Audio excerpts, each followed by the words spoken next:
আপনারা কিভাবে Tonkeeper wallet create করবেন সেই প্রসেসটি আজকের এই ভিডিওটিতে আমি আপনাদেরকে দেখাবো এবং আপনারা কিভাবে যে কোনো টোকেন সেন্ড অথবা রিসিভ করবেন, কিভাবে যে কোনো মাইনিং প্রজেক্ট অথবা এয়ারড্রপের মধ্যে আপনি ওয়ালেট কানেক্ট করবেন, প্রসেসগুলো আজকের এই ভিডিওটিতে আমি আপনাদেরকে দেখাবো। প্রথমেই সরাসরি প্লে স্টোরে চলে আসতে হবে, তারপর টোনকিপার লিখে সার্চ করলে আপনারা এই এক্সচেঞ্জার অথবা এই ওয়ালেটটিকে পেয়ে যাবেন। প্রথমত অ্যাপটিকে আপনাদের ফোনের মধ্যে ইনস্টল করতে হবে, তারপর সরাসরি ওপেন করে দিতে হবে। ওপেন করার পর আপনাদের সামনে এরকম ইন্টারফেস চলে আসবে। এখানে আপনারা একটা অপশন পাবেন ক্রিয়েট নিউ ওয়ালেট, এইখানে চাপ দিবেন। তারপর লিখে আসবে ক্রিয়েট নিউ পাসকোড, এখানে আপনাদেরকে একটা পাসওয়ার্ড দিতে হবে। তো আপনি 4 ডিজিটের একটা পাসওয়ার্ড দিয়ে দিবেন। আমি আপনাদেরকে দেখানোর উদ্দেশ্যে এখানে একটা পাসওয়ার্ড দিয়ে দিলাম। দেন রিটাইপ করে আবারও পাসওয়ার্ডটিকে দিয়ে দিলাম। তারপর লোডিং নেওয়ার পর আমাদের সামনে এরকম একটা ইন্টারফেস চলে আসবে। এখান থেকে আপনারা চাইলে নোটিফিকেশন এনেবল করতে পারেন। সো আমি নোটিফিকেশন চাচ্ছি না, এর জন্য উপরে লেটার অপশনে চাপ দিয়ে এটাকে ক্যান্সেল করে দিব। তারপর দেখেন আমাদের কিন্তু একটা ওয়ালেট ক্রিয়েট করা কমপ্লিট হয়েছে। এখন কিন্তু আমাদের এই ওয়ালেটের কোনো সিকিউরিটি নেই। কোনো কারণে যদি আমাদের ফোন থেকে আমরা টোনকিপার অ্যাপটিকে আনইনস্টল করে দিই, পরবর্তী সময়ে আমরা আমাদের এই অ্যাকাউন্টটিকে আর খুঁজে পাবো না। এর জন্য আমাদেরকে কী করতে হবে, ব্যাকআপ ওয়ালেট রিকভারি ফ্রেজ এইগুলোকে সেভ করতে হবে। সো এর জন্য আমরা এই যে backup the wallet recovery phrase এই অপশনটিতে চাপ দিব, তারপর কন্টিনিউতে চাপ দিব। তারপর অ্যাপটিকে ওপেন করার পর আপনারা যে পাসকোড অথবা পাসওয়ার্ড দিয়েছিলেন সেইটা এখানে আবারও দিয়ে দিবেন। সো আমি এখানে আবারও দিয়ে দিলাম। তারপর এরকম চলে আসবে, এখানে লক্ষ্য করুন রিকভারি ফ্রেজ। যেহেতু আমি এই অ্যাকাউন্টটা শুধুমাত্র আপনাদেরকে দেখার জন্য ক্রিয়েট করেছি, সুতরাং আমি আমার ফেসগুলোকেও আপনাদেরকে দেখিয়ে দিলাম। ঠিক আছে, তবে আপনারা আপনাদের ফেসগুলো কারোর সাথে শেয়ার করবেন না। ফেসগুলোকে কী করবেন, একটা স্ক্রিনশট নিয়ে রাখবেন এবং কোথাও সেভ করে রাখবেন। চাইলে আপনি আপনার নোটের মধ্যে লিখে রাখতে পারেন।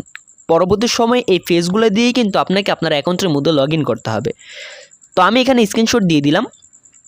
এখন নিচে চেক ব্যাকআপ বাটনে চাপ দেব। তারপর দেখেন আমাদেরকে এখন এই ফেজগুলোকে এখানে ইম্পোর্ট করতে হবে। 3টা ফেজ দিতে হবে। প্রথমটা হচ্ছে 5 নাম্বার কোন ফেজটা ছিল ওইটা দিতে হবে, 18 নাম্বারটা দিতে হবে, 21 নাম্বারটা দিতে হবে। তো দেখেন এটা হচ্ছে স্ক্রিনশটটা নিয়েছিলাম। তো এখানে 5 নাম্বার ফেজটা হচ্ছে ইনভাইট। সো আমি এখানে সরাসরি এই অ্যাপের মধ্যে চলে আসব, এখানে লিখব ইনভাইট। অবশ্যই এখানের যে ওয়ার্ড মিনিং এটা সঠিক হতে হবে। তারপর হচ্ছে 18 নাম্বার। সো আমি সরাসরি এখান থেকে স্ক্রিনশটে চলে আসলাম। 18 নাম্বার রয়েছে স্ট্র্যাটেজি।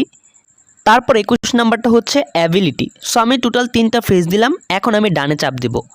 যখনই ডানে চাপ দিব তখন কিন্তু আমাদের এই ফেজগুলো সেভ করা হয়ে গিয়েছে এবং এইটাই হচ্ছে আমাদের টোটাল ওয়ালেট। পরবর্তী সময়ে আমরা যদি আমাদের অ্যাকাউন্টের মধ্যে লগ ইন করতে চাই, ফেজগুলো দিয়ে কীভাবে লগ ইন করবো আমি আপনাদেরকে বিষয়টা একটু পরে দেখাচ্ছি। প্রথমত আসি, আপনি আপনার এই ওয়ালেটে যখন ডলার আনবেন, তারপর সেই ডলারটা অন্য ওয়ালেট অথবা যখন বিক্রি করবেন তখন অন্য ওয়ালেটে কীভাবে ট্রান্সফার করবেন। এর জন্য আপনার এখানে একটা অপশন পাবেন সেন্ড, সরাসরি এই সেন্ডে চাপ দিবেন। তারপর আপনি যে অ্যাড্রেসে ডলার পাঠাতে চান সেই অ্যাড্রেসটা এখানে দিবেন। দেন এখান থেকে কনফার্মে চাপ দিলেই কিন্তু তাদের ঠিকানায় ডলারটা পৌঁছে যাবে।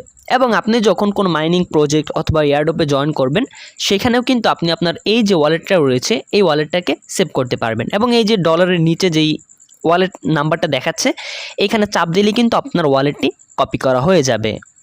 কিভাবে টোনকিপার ওয়ালেট ক্রিয়েট করতে হবে আমি আপনাদেরকে প্রসেসটা ফুল দেখিয়েছি। এখন দেখাবো আপনার পুরাতন অ্যাকাউন্টে আপনি কীভাবে লগ ইন করবেন ফেসের মাধ্যমে। তো এর জন্য আপনারা কী করবেন, এই যে ক্রিয়েট ওয়ালেটের নিচে একটা অপশন পাবেন ইম্পোর্ট এক্সিস্টিং ওয়ালেট, সরাসরি এইখানে চাপ দিবেন। তারপর দেখেন এইখানে 3টা অপশন আপনাদের সামনে চলে আসবে। তো এখান থেকে আপনারা সিলেক্ট করবেন এক্সিস্টিং ওয়ালেট, জাস্ট এইখানে চাপ দিলাম। তারপর আমাদের সামনে এরকম ইন্টারফেস চলে আসবে। সো দেখেন আমরা যখন একটা ওয়ালেট ক্রিয়েট করেছিলাম তখন কিন্তু আমাদেরকে তারা কিছু ফ্রেজ দিয়েছিল। এখন আমাদেরকে সেমভাবে 24টা ফ্রেজ এখানে এক এক করে বসাতে হবে।